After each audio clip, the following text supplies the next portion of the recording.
একটা বড় সমস্যা এবং প্রায় প্রতিটি মহল্লা প্রতিটি গ্রাম যে আক্রান্ত এই সমস্যায় সেটা বলার অপেক্ষা রাখে না।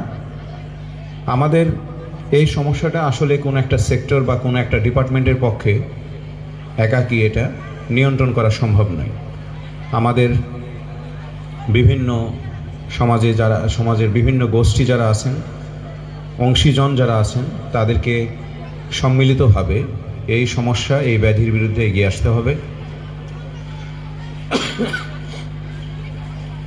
আমাদের স্কুলের ক্ষেত্রে আমাদের জেলা শিক্ষা অফিসার একটা কথা বলেছেন, আমরা যখন স্কুল পরিদর্শনে যাই এই কথাটা বলে থাকি প্রধান শিক্ষক এবং সহকারী শিক্ষক, বিশেষ করে পিটি শিক্ষকদের, যে সমাবেশে আমাদের যে সমস্যাগুলো আক্রান্ত, মোবাইল আসক্তি, মাদক আসক্তি, এই বিষয়গুলো সমাবেশে যদি শিক্ষকরা বলেন তাহলে তরুণ শিক্ষার্থীদের মধ্যে এই বিষয়টা বারবার তাদের মাথায় আসবে এবং আমার বিশ্বাস একটা ভালো একটা ইম্প্যাক্ট পড়বে। তো আমাদের আইন শৃঙ্খলা বাহিনীর পাশাপাশি সমাজের বিভিন্ন অংশীজনকে এই সমস্যা প্রতিরোধে এগিয়ে আসতে হবে। আমরা মনে করি সম্মিলিতভাবে কাজ করার কোনো বিকল্প নেই এবং সম্মিলিতভাবে কাজ করলেই আমাদের একটা ভালো ফলাফল আসবে।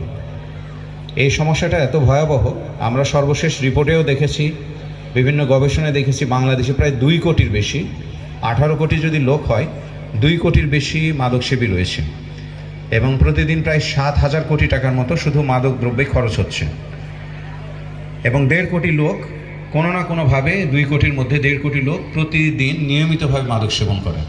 তা আমাদের কালিহাতী উপজেলা প্রশাসনের পক্ষ থেকে চেষ্টা করি বিভিন্ন জায়গায় মাদক এবং মাদক বিক্রির সাথে যারা জড়িত তাদেরকে আইনের আওতায় আনা এবং অলরেডি আমরা ইতিমধ্যে কিছু দুষ্কৃতিকারী এবং এই ব্যবসার সাথে জড়িত এবং মাদকের সেবন যারা করেন তাদেরকে আইনে আশ্রয় নিয়ে এসেছি, জেল এবং অর্থদণ্ড দেওয়া হয়েছে।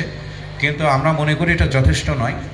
আমাদের সমাজের বিভিন্ন শ্রেণীর যারা মানুষ আছেন, বাবা মা থেকে শুরু করে স্কুলের শিক্ষক এবং আমাদের ইউনিয়ন পরিষদের চেয়ারম্যান, আমাদের তৃণমূল পর্যায়ে যে কমিটি আছে সেই কমিটি, ইউনিয়ন পর্যায়ে কমিটি রয়েছে, সবাইকে আরও অ্যাক্টিভ হতে হবে, আরও সচেতন হতে হবে, তাহলে আমরা এই সমস্যার মোকাবেলা করতে পারবো। তবে সবচেয়ে বড় কথা হচ্ছে পারিবারিক শিক্ষা এবং শিক্ষার্থীদের মধ্যে এই বোধটা জাগিয়ে তোলা যে এটা একটা অপরাধ এবং এটা একটা বড় ব্যাধি। আমরা যদি মানুষের ভিতরে মননটা পরিবর্তন করতে পারি তাহলে সবচাইতে বড় একটা ফলাফল আমরা পাব।